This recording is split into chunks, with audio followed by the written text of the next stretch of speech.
이시안의 읽은 척 책방. 안녕하세요. 성신여대 겸임 교수이자 비즈니스, 테크, 인문 쪽으로 글을 쓰고 있는 작가 이시안입니다.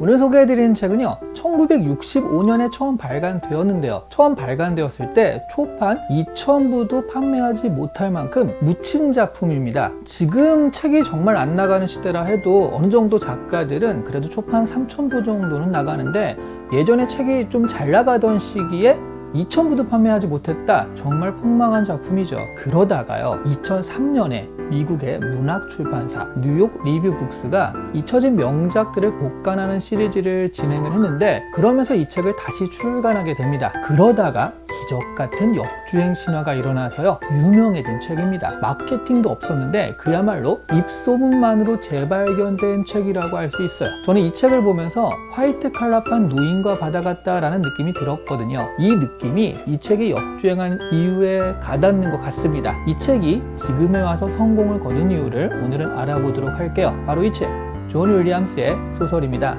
스토너 소개해드립니다. 스토너의 주제를 흔히 평범한 인간의 위대한 삶이라고 하거든요. 이게 무슨 이야기냐면, 스토너가 살아왔던 삶이요, 이게 성공한 삶이냐 실패한 삶이냐, 이게 헷갈리는 거예요. 엄청난 돈을 벌거나 굉장히 유명해진 삶은 분명히 아니고요, 그렇다고 행복한 가정을 이루거나 스스로 만족할 만한 인생을 산 것도 아닙니다. 그러면 실패한 인생이냐? 그런데 꼭 그런 것도 아니에요. 이게 참 애매모호하거든요. 이 부분이 노인과 바다와 닮아 있습니다. 일단 줄거리를 좀 살펴볼게요. 주인공 윌리엄 스토너는요, 19세기 말 미국 미주리의 가난한 농가에서 태어나서 부모의 권유로 농업을 배우기 위해 미주리 대학에 입학을 합니다. 그런데 우연히 들은 영문학 강의에서 문학의 세계에 매혹되어서요, 인생의 방향을 완전히 바꾸게 되죠. 그는 결국 문학을 전공하고요, 그리고 같은 대학의 교수로 평생을 보내게 됩니다.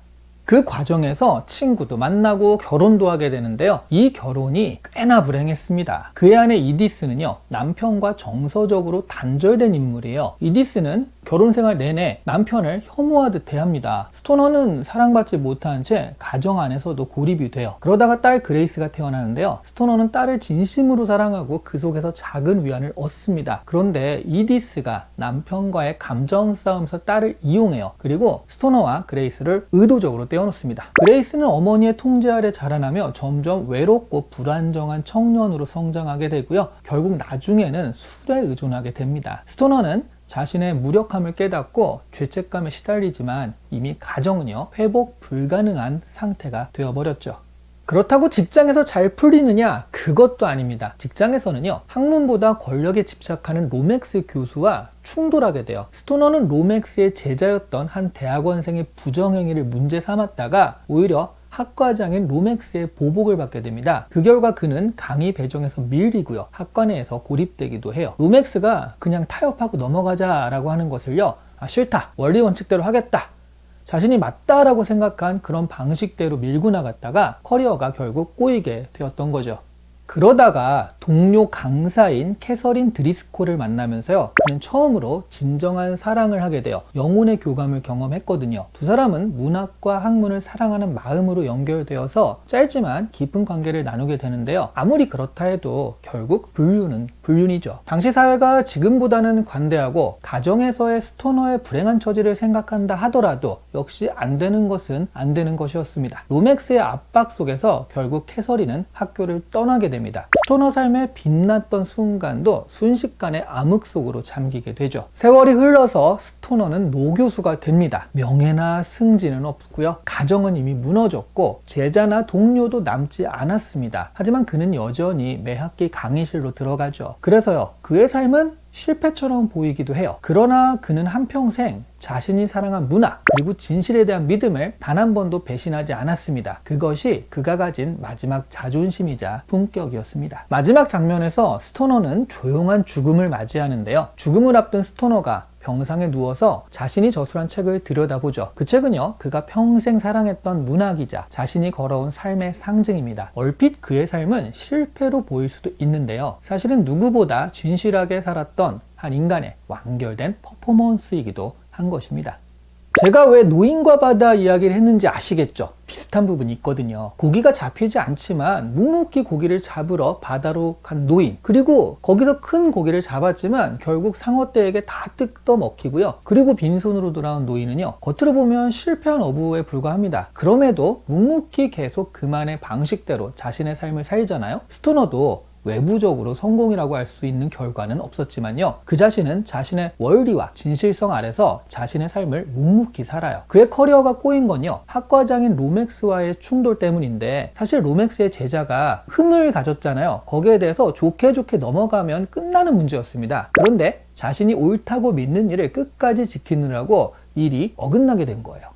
이 소설이 다시 주목받은 때는 21세기 초반입니다. 2003년에 다시 나왔으니까요. 그때는 세계 경제 불안과 불확실성이 커져가면서 성공신화보다는 진정성 있는 삶을 추구하는 분위기가 조금씩 확산되어 가는 때이기도 합니다. 그럴 때 다시 각광받은 이 스토너는요, 화려하지 않아도, 심지어 실패해도 끝까지 자신이 옳다고 믿는 일을 묵묵히 이어간 한 인간의 삶을 그린 소설이었던 거죠. 그 스토너의 삶이 현대 사회에서 지친 직장인, 교사, 연구자, 소설가, 예술가, 이런 사람들의 공감을 자아낸 거예요. 그래서 내 인생도 스토너 같다라고 이야기하는 독자분들이 많습니다. 큰 사건도 없고 극적인 갈등이 없는데도 중반 이후로 가면요, 이 책에서 손을 떼지 못하게 돼요. 왜냐하면 이런 평범한 인생이 도대체 어떻게 흘러갈지 너무 궁금해져서입니다. 그 시점이면 이미 나 자신을 스토너한테 완전히 이입한 상태인 거죠. SNS를 보면요, 모두 다 화려하게 살고 즐겁게 인생을 향유하는 것 같이 느껴집니다. 하지만 사실 그렇지 않잖아요. 스토너는 이 화려한 성공의 시대에 오히려 진실하고 고요한 인간의 삶이 그리워진 시대적 공감의 표현이라고 할 수 있어요. 성공하지 않아도 진심으로 살았던 한 사람의 이야기가 지금 우리 마음에 가장 큰 울림을 주는 거죠. 이 책을 끝까지 읽은 후에 책을 덮고도 한참을 이게 뭐지? 라는 감정으로 앉아 계시는 분들이 많습니다. 슴슴하다는 느낌이지만 계속 생각나는 경험도 하실 거예요. 이렇게 표현하면 얼핏 평양냉면 같다라고 생각하실 분도 있을 겁니다. 그만큼 성공하지 못한 인생일지라도 진실하게 산 인생은 결코 실패가 아니다라는 이 소설의 메시지는 우리가 살면서 계속 곱씹게 되는 메시지가 아닐까 해요. 사실 빵빵 성공한 인생들을 눈앞에 많이 보지만 실제로 우리들은 대부분은 그런 인생이 아니라 평범하게 사는 인생들이 훨씬 더 많거든요. 그래서 스토너가 많은 대중들한테 조금 더 깊게 다가가는 게 아닐까 합니다.